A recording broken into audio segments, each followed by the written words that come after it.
جب کوئی حضور کا ہو جاتا ہے تو رب اس کو اپنا محبوب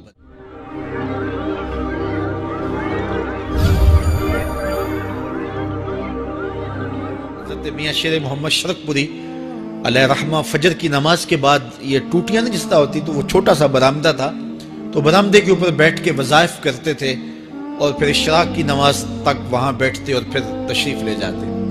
گرمی کی شدت تھی تو حضرت فرائض کی ادائیگی کے بعد وہاں چلے گئے تو نمازیوں نے آپس سے مشورہ کیا کہ یار حضرت کو عرض کریں کہ بارش کے لیے دعا کی جائے. تو حضرت جا کے وہاں اپنے وظائف میں لگ گئے تو انہوں نے کہا چلو ہم مسجد کے سین میں کھڑے ہو جاتے ہیں, حضرت توجہ کریں گے تو عرض کریں گے. تو جتنے نمازی تھے وہ سارے صحن میں کھڑے ہو گئے اور برآمدے کے اوپر میاں صاحب وظائف میں لگے.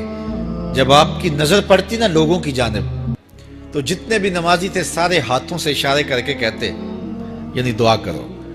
زبان سے نہ بولتے, ہاتھوں کو ایسے ہلاتے اور یہ کہتے کہ ادھر آسمان کی طرف اشارہ کر کے کہتے دعا کرو.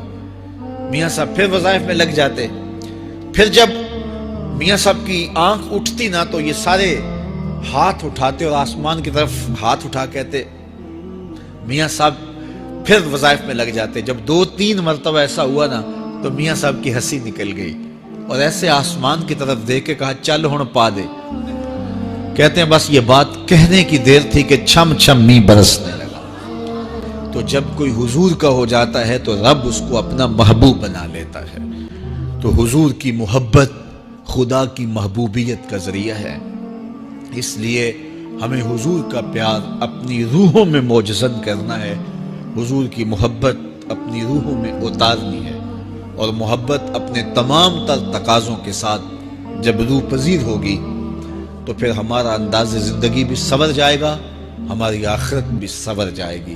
محبت کے من جملہ تقاضوں میں سے سب سے بڑا تقاضا محبوب کی اطاعت ہے کہ بندہ جس سے پیار کرتا ہے اس کی بات مانتا ہے. یہ ہے دعوی محبت کا ثبوت, اس کی دلیل. اور حضور کے صحابہ کی زندگیاں دیکھیے کہ انہوں نے حضور علیہ السلام کے ساتھ کیسے پیار کیا. حضور کی محبت میں اپنی عادتوں کو بدل دیا.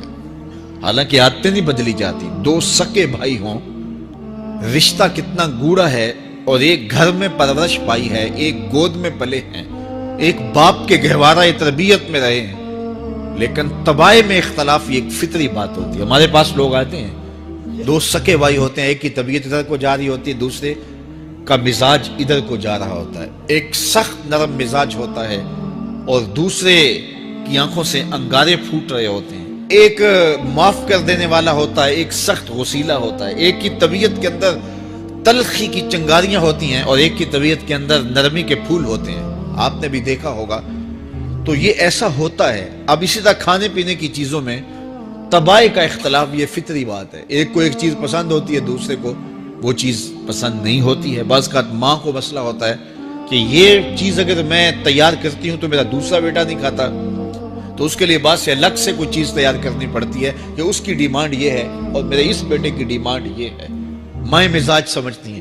ایک آغوش میں پرورش پانے کے باوجود خون ایک ہے, گہوارہ تربیت ایک ہے, دودھ ایک ہے, لیکن طبیعتوں کے اندر اختلاف پایا جا رہا ہے. لیکن صحابہ کی زندگیاں دیکھیے, انہوں نے اپنی طبیعتیں بھی حضور کی طبیعت کے سانچے میں ڈال دی.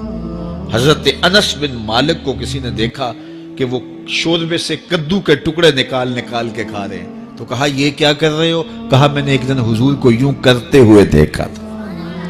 تو طبائع کا اختلاف یہ ایک فطری اختلاف ہوتا ہے, لیکن صحابہ نے اس کو بھی چھوڑا اور حضور کی محبت کے سانچے میں ڈال دیا. پھر اس چیز کا انتظار نہیں کیا کہ حضور کا فرمان کیا ہے, حضور کی چاہت پہ اپنے مزاج کو بدلا. اللہ اکبر. حضور علیہ السلام مدینہ المنورہ کی گلی سے گزر رہے تھے. ایک گنبد نما مکان بن رہا تھا اور ایسے مکان حضور کو پسند نہیں تھے. تو آقا کریم علیہ السلام نے پوچھا یہ مکان کس کا ہے؟ کہا فلاں انصاری کا ہے. حضور گزر گئے, چہرے پہ تھوڑے سے ناگواری آثار حویدہ ہوئے. کسی نے اس صحابی کو بتا دیا کہ حضور گزرے تھے, تیرے مکان کو دیکھا, شاید پسند نہیں آیا.